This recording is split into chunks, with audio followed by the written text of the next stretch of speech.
सुगुना नाम की एक लड़की रहती थी और वो एक साधारण से परिवार की लड़की थी। कहने के लिए उनके घर में खाने पानी के लिए कोई फिक्र नहीं थी। अच्छा खासा कमाया करते थे और अच्छा ही खाया भी करते थे। सुगुना की समस्या ये थी कि वो सांवली सी लड़की थी, उसका रंग थोड़ा सा कम था। सुगुना के बाद एक और लड़की भी थी जिसका नाम सिया था। सिया कहने के लिए छोटी थी लेकिन बहुत ज्यादा सुंदर और खूबसूरत रहती थी और उसका रंग भी बहुत ही साफ था, जिससे देखते ही सिया सारे लोगों को पसंद आती थी। और सुगुना थोड़ी सी सांवली रहने की वजह से उसको ज्यादा लोग पसंद नहीं करते थे, लेकिन माता पिता दोनों बच्चों से एक समान प्यार करते थे। देखते ही देखते वक्त बहुत तेजी से बदलता गया। अब वो दोनों लड़कियां जवान हो गई थी। सुगुना देखने के लिए ठीक ठाक ही रहती थी, लेकिन उसका रंग थोड़ा सा कम था। और छोटी लड़की सिया बहुत ज्यादा चालाक, सुंदर और बहुत ज्यादा खूबसूरत थी। खूबसूरती के साथ साथ उसको अपने आप पर बहुत गर्व भी होता था, क्योंकि मन ही मन ये सोचती थी कि वो बहुत ज्यादा खूबसूरत है और उसकी दीदी से ज्यादा उसी की सारे लोग तारीफ करते हैं, जिससे वो अपने आप को बहुत बड़ा मानती थी। दोनों बेटियां जवान हो गई थी, जिससे उसके परिवार वाले अपनी बड़ी बेटी सुगुना के लिए रिश्ते ढूंढना शुरू करते हैं। जो कोई भी रिश्ता घर आता था, सारे लोग सुगुना के रंग को देखकर ही चला जाया करता था, क्योंकि सुगुना देखने में बहुत ही सांवली होती थी, जो कि लोगों को पसंद नहीं आती थी। और इधर छोटी बेटी सिया एक लड़के से प्यार करती थी। सोचती थी बड़ी बहन सुगुना की शादी हो गई तो वो अपने प्यार के बारे में घर वालों को बताएगी, लेकिन सुगुना के लिए कोई रिश्ता नहीं आता था। अगर आता भी था तो कोई उसको पसंद नहीं करता था, जिससे सिया यह सब देखकर परेशान होने लगी और एक बार अपने माता पिता के पास आकर कहने लगी, माँ, पिताजी इतने रिश्ते ढूंढ रहे हैं इसको, लेकिन इसका ये काला कलूटा चेहरा देखकर कोई इससे शादी करने के लिए आगे ही नहीं बढ़ता।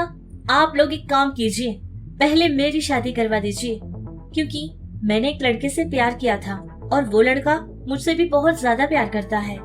ये बात मैं सुगुना की शादी के बाद आपसे कहना चाहती थी, लेकिन इस सुगुना की शादी तो पता नहीं किस जन्म में होने वाली है। सारे के सारे रिश्ते टूट जाते हैं। मैं और सब्र नहीं कर सकती हूँ, क्योंकि उस लड़के ने मुझसे ये कहा था कि जल्द से जल्द अगर मैं उससे शादी नहीं करूँगी तो वो मुझे छोड़ देगा।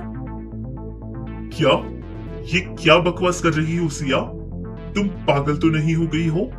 मेरी बड़ी बेटी सुगुना ही है और घर में पहली शादी भी सुगुना की ही होगी। वैसे कहने के लिए मेरी बड़ी बेटी का रंग जरूर थोड़ा सा सांवला है, लेकिन उसका मन दूध से भी ज्यादा सफेद है। तुम क्या जानती हो मेरी बड़ी बेटी की अच्छाई के बारे में? एक बात कान खोल कर सुन लो सिया, मेरी बड़ी बेटी की शादी ही हमारे घर में पहली शादी होगी, चाहे उसके लिए कितना भी इंतजार क्यों न पड़े, हम इंतजार करेंगे। तुम्हारी ये इच्छा कभी पूरी नहीं होगी कि दीदी से पहले तुम्हारी शादी हो जाए। हाँ सिया, तेरे पिता बिल्कुल ठीक कहते हैं। घर की बड़ी बेटी सुगुना है तो शादी भी उसकी ही पहले होगी। ये क्या बकवास करे जा रही है तू? अगर सुनेगी तो उसको कितना बुरा लगेगा।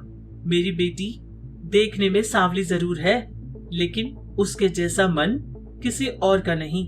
और इस बात का मुझे या तेरे पिता को कोई फर्क नहीं पड़ता कि कौन गोरा है या फिर कौन काला है, क्योंकि माता पिता के लिए तो अपने सारे बच्चे एक समान ही होते हैं। समझ रही हो ना? और एक बात और याद रखना, तुम्हारी शादी पहले होगी, इस बात को भूल ही जाना सिया, क्योंकि पहली शादी तो घर की बड़ी बेटी सुगुना की ही होकर रहेगी। इस तरह सुगुना और सिया के माता पिता बहुत ही गुस्से के साथ अपना फैसला सुनाते हैं। माता पिता की बात सुनकर सिया को बहुत ज्यादा गुस्सा आ जाता है। अपने गुस्से को काबू करती हुई वहाँ से जाने ही वाली थी कि तभी घर वापस आ रही सुगुना उसको देख लेती है और दरवाजे पर खड़ी सुगुना सारी बातें सुन चुकी होती है, जिससे अपनी छोटी बहन सिया को रोकती है और वहाँ के सारे लोगों से बात करती है। रुको सिया, एक मिनट। माँ, पिताजी, मुझे आप सबसे एक बात कहनी है। मेरा रंग बहुत कम है, इसकी वजह से मुझे कोई पसंद नहीं कर रहा है, लेकिन सिया से एक लड़का प्यार करता है और सिया भी उसको चाहती है। मैं कभी ये नहीं चाहूंगी पिताजी कि सिया की खुशियों के बीच मैं आड़ बन जाऊं। माँ, पिताजी, मेरा कहना मान लीजिए। सिया की शादी हम पहले कर देंगे। मेरा क्या है, बाद में भी तो मेरी शादी हो सकती है ना। अब कुछ मत सोचिए, हम सिया की शादी की तैयारी करते हैं। सुगुना के माता पिता सिया की इस बात के लिए बिल्कुल राजी नहीं होते हैं, लेकिन बड़ी बहन सुगना सिया की शादी के लिए अपने माता पिता को हाँ करवा देती है, क्योंकि उन लोगों को सुगना मजबूर करती है कि छोटी बहन की शादी पहले हो जाए। अब उसके माता पिता भी बेचारे कुछ नहीं कर सकते थे, क्योंकि उनकी बड़ी बेटी की यही इच्छा थी, जिससे वो लोग लड़के वालों के घर जाते हैं और सिया की शादी की बात करते हैं। सारे काम बहुत जल्दी जल्दी हो जाते हैं, जिससे सिया की शादी बहुत ही धूमधाम से हो जाती है और सिया खुशी खुशी अपने ससुराल वहाँ से चली जाती है। अब सिया के ससुराल जाने के बाद माता पिता और ज्यादा कोशिश करने लगे कि बड़ी बेटी सुगना की शादी भी जल्द से जल्द हो जाए, लेकिन उनकी लाख कोशिशों के बाद भी उनकी सारी कोशिशें नाकामयाब ही होती रहती थी, जिसको देखकर सुगना भी बहुत ज्यादा परेशान हुआ करती थी। एक दिन की बात है कि सुगना की माँ उसके पति से ये बात कह रही होती है। ए जी, सुनते हो, पता नहीं भगवान की क्या मर्जी है, कितनी परीक्षाएं देनी पड़ेंगी मेरी बेटी को। हम अभी तो जिंदा हैं, लेकिन जब तक हम जिंदा हैं तब तक ही उसकी शादी कर देनी चाहिए ना। हमारे बाद उसका ख्याल कौन रखेगा? ये बात सोच सोच कर ही मेरी सांसें अटक जाती है जी। अरे पगली, तू ज्यादा चिंता मत कर, भगवान है ना, सब ठीक कर देंगे। हम बच्चों को जन्म दे सकते हैं, लेकिन उनके नसीब को नहीं ना। तो ये सब भगवान के हाथ का काम है, वो खुद देख लेंगे। तू ज्यादा सोच मत। सुगना के माता पिता कह रही बात सुगना के कान में पड़ जाती है और इस बार सुगना पूरी तरह से टूट गई थी। मन ही मन सोचने लगी, नहीं, और मैं ऐसी जिंदगी नहीं जी सकती। परेशानी सिर्फ मुझे नहीं बल्कि मेरे माता पिता को भी तो हो रही है ना। इन लोगों को ऐसे नर्क में मैं नहीं डाल सकती। मैं इनकी परेशानी को पूरी तरह दूर करना चाहती हूँ और इनकी परेशानी सिर्फ मैं हूँ। अगर मैं ही नहीं रहूंगी तो इनकी जिंदगी में कोई समस्या ही नहीं बचेगी। हाँ, मैंने सोच लिया, अब मैं अपने आप को खत्म कर लूंगी। अगर मैं ही नहीं रहूंगी तो कोई समस्या नहीं रहेगी। मैं जानती हूँ कि मेरे माता पिता मुझसे बहुत प्यार करते हैं और मैं भी तो मेरे माता पिता से कितना प्यार करती हूँ। मेरी मौत का सदमा उनको बहुत बड़ा पहुंचेगा, लेकिन मैं ये भी जानती हूँ कि वक्त हर चीज का समाधान है। धीरे धीरे वक्त उनके सारे जख्मों को भर देगा और मेरे मौत का सदमा भी वो धीरे धीरे भूल जाएंगे। हाँ, अगर मैं ही नहीं रहूंगी तो इनको आंसू भी नहीं रहेंगे। सबके लिए यही ठीक समाधान होगा। मेरी मौत ही सारे परेशानियों का और सारे समस्याओं का समाधान है। ये फैसला लेकर घर में किसी को बिना बताए सुगना घर से बाहर चली जाती है और ऐसे ही चलती हुई अपना सफर तय कर रही थी। एक सुनसान सी जगह थी, उस सड़क पर कोई नहीं था। वो कुछ सोचती हुई अपना सफर तय कर रही थी कि तभी उसके पैर से कुछ टकराता है। सुगना नीचे देखती है कि आखिर वो क्या चीज है।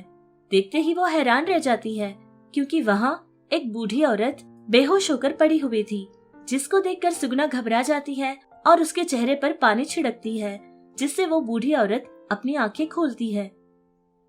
अरे नानी माँ, आप कौन हैं? और ऐसे आधी रात के समय सड़क पर क्या कर रही हैं? आप ऐसे कैसे बेहोश हो गई? अरे बेटी, मैं अकेली हूँ, मेरा इस दुनिया में कोई नहीं है।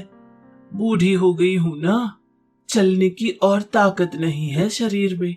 शायद इसी कारण चक्कर आ गया होगा मुझे और मैं बेहोश होकर गिर गई थी।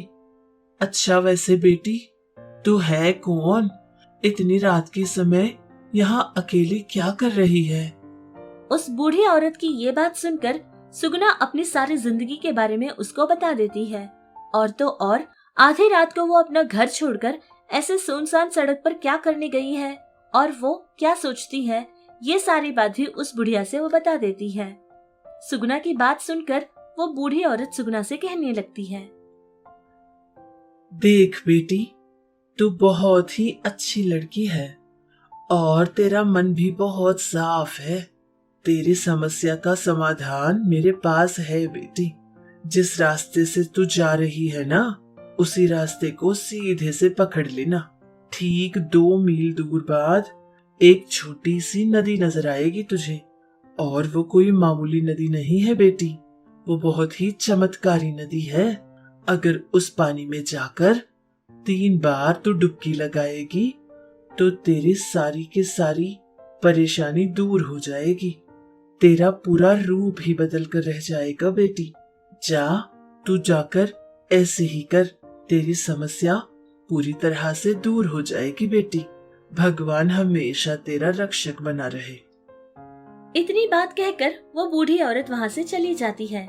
अब सुगुना भी जैसा उस बूढ़ी ने कहा था वैसे ही कुछ समय चलने लगती है और उसको वहाँ एक पानी की छोटी सी नदी नजर आती है, जिसमें जाकर सुगुना डुबकी लगाती है। जैसा उसने कहा था वैसे ही 3 बार वो पानी में डुबकी लगाती है और बाहर निकलती है। उसके बाद उसके साथ कुछ ऐसा हुआ था जिससे सुगुना को खुद अपनी आंखों पर विश्वास नहीं हुआ था, क्योंकि वो बिल्कुल खूबसूरत और सुंदर तरीके से चमकने लगी।